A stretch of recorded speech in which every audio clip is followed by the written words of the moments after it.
Shalom saudara pendengar setia Berita Selamat Jadi Dumah. Pada saat ini saya Vikaris Daniel Fernando Christian yang melayani di Resort GKI Pulang Pisau akan bersama mengajak kita untuk merenungkan bagian dari firman Tuhan sesuai dengan Almanak Nas Gereja Kalimantan Evangelis. Firman Tuhan pada saat ini terdapat pada 3 bagian perikop yang saya ambil secara khusus pada perikop yang terakhir dengan judul Maksudnya Injil yang dicatat pada Yohanes 20 ayat yang ke-30 sampai 31 berbunyi demikian.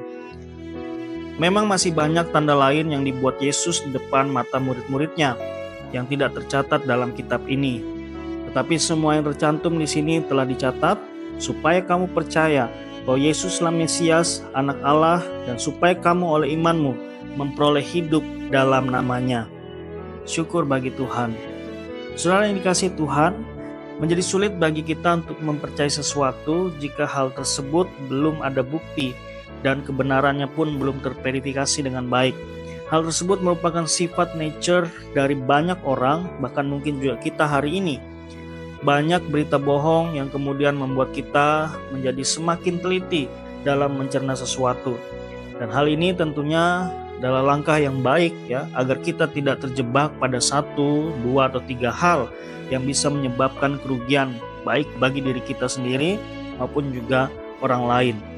Nah, seperti apa yang dialami oleh para murid sendiri, kita bisa membayangkan bagaimana tergoncangnya iman, bahkan rasa cemas, khawatir, serta takut itu menguasai para murid ketika sosok seorang yang mereka anggap sebagai guru yang selalu bersama-sama dengan mereka pada saat itu tidak lagi bersama-sama dengan mereka.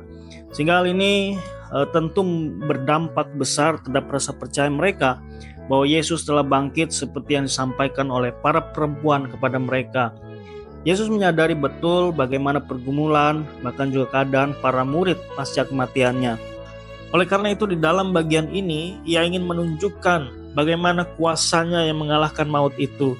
Sebagaimana yang ia pernah sampaikan kepada para murid bahwa ia akan bangkit pada hari yang ketiga, dan itu benar terjadi. Saudara yang dikasihi dan diberkati Tuhan, kebangkitan Yesus ini tentu membawa sukacita dan pengharapan bagi para murid. Kehadiran Yesus di hadapan para murid ini meruntuhkan semua kecemasan, meruntuhkan semua kekhawatiran, dan juga mungkin ketakutan yang sebelumnya menguasai mereka. Kebangkitan Yesus ini meneguhkan iman para murid bahwa ia adalah Mesias, Anak Allah yang hidup itu. Oleh karena itu saudara, pada saat ini kita patut untuk bersyukur dan bersukacita karena kita memiliki Allah yang hidup di dalam Yesus Kristus yang kita percayai sebagai Tuhan dan Juru Selamat hidup kita. Sehingga untuk segala situasi kehidupan yang mungkin hari ini menerpa kehidupanmu, ada banyak mungkin kecemasan yang menguasai pikiranmu, ada banyak mungkin kekhawatiran yang membuatmu tidak dapat melakukan apa-apa hari ini, dan rasa takut yang selalu membelenggu di dalam hidupmu. Ada banyak hal-hal yang menjadi pergumulan dan masalah dalam kehidupanmu. Engkau yang hari ini bergumul dalam masalah kesehatan, engkau yang hari ini bergumul dalam pekerjaanmu mungkin, engkau yang memiliki masalah dalam relasi dengan seseorang, dan berbagai situasi lainnya. Hari ini saya mau sampaikan kepada saudara, seperti apa yang dikatakan Yesus kepada Thomas, percayalah, serahkanlah segala perkara kehidupan kita kepadanya.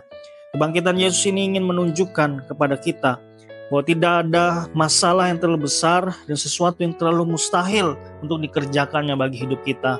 Oleh karena itu, kuasa kebangkitan Kristus saat ini boleh memperteguh iman dan pengharapan kita kepadanya.